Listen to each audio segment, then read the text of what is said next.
All right, this is a United Nations ribbon. This is 2 bronze stars for 2 major battles. Were you drafted? Yes. And where did you go and how long were you there? I went from Louisville to Fort Knox and Fort Knox to Camp Pickett, Virginia.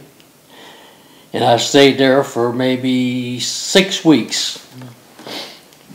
What was the name of the division that you were Well, in? I was assigned then to the 43rd Infantry Division in the 118th Engineers.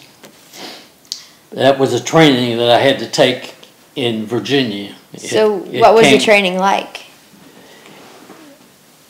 What type of training did you What type of training? undergo? Well, I was in the engineers. Okay. It was engineer training. We'd put up bridges, they call them a Bailey Bridge, across the lake, and then you have to get it up, you tear it down, and we'd show you how to blow up trees out of the ground, strap dynamite like to the side of it, and set it off with a...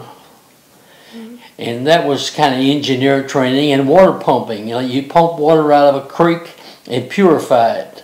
That's cool. For like to take showers and drinking water. Well, since I was a plumber, that's what I would think. I was that fit me perfect. Yeah. But then when I left there, we got on the troop train and went to Camp Stoneman, California, and from there I went right to Japan, and from Japan right to Korea, and they didn't need any engineers at the time. All they wanted was infantry, so everybody that got there went in the infantry.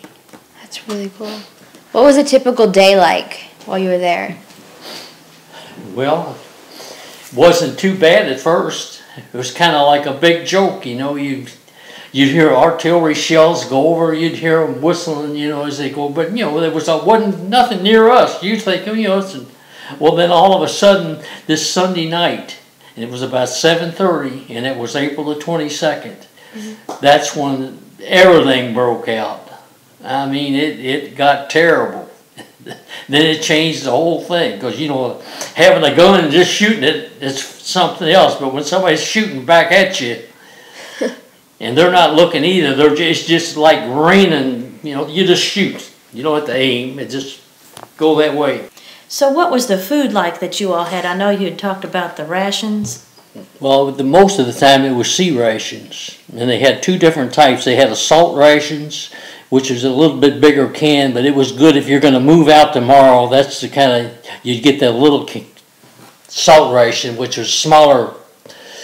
You only got 2 cans, where in the sea ration you got about 5. And the food wasn't bad. It was mostly beans and ham, or hot dogs and ham and beans. Beans seemed like beans was in everything. So it was all in cans? Yeah, it's all canned. Everything was canned. And a lot of it was canned right here in Louisville, Kentucky, where Papa worked.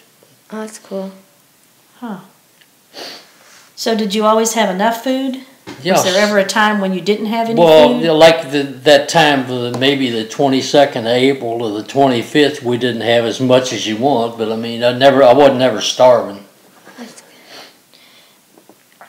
They always tried to take care of you. I mean, I'd have to say that. I mean, Was that the same? I had read that a big challenge for the Chinese was food. yeah. That those people, those men, did not have food. They didn't. They were had pitiful very little looking. supplies. And they pitiful, and some of them looked like, when you take them prisoner, they were kids.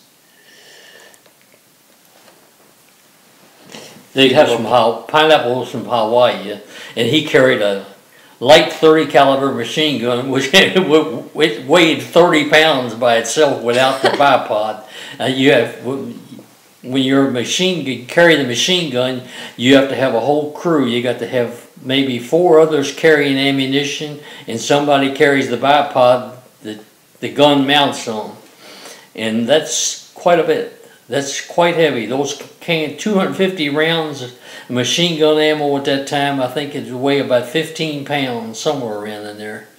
And you'd carry 4 boxes of that in a carbine rifle, which is a lighter weight rifle than what some of the others are, because you can't carry all that.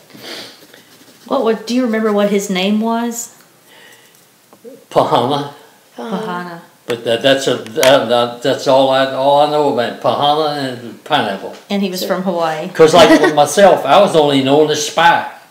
Really? Yeah, because your last name looks like Spies. I understand. If you look around some of these people, they don't have your stripes on and all that stuff. They don't exist. Right. Officers, they got a little pin they can wear, a pair of gold pin or silver, but everybody else, it's just when you get.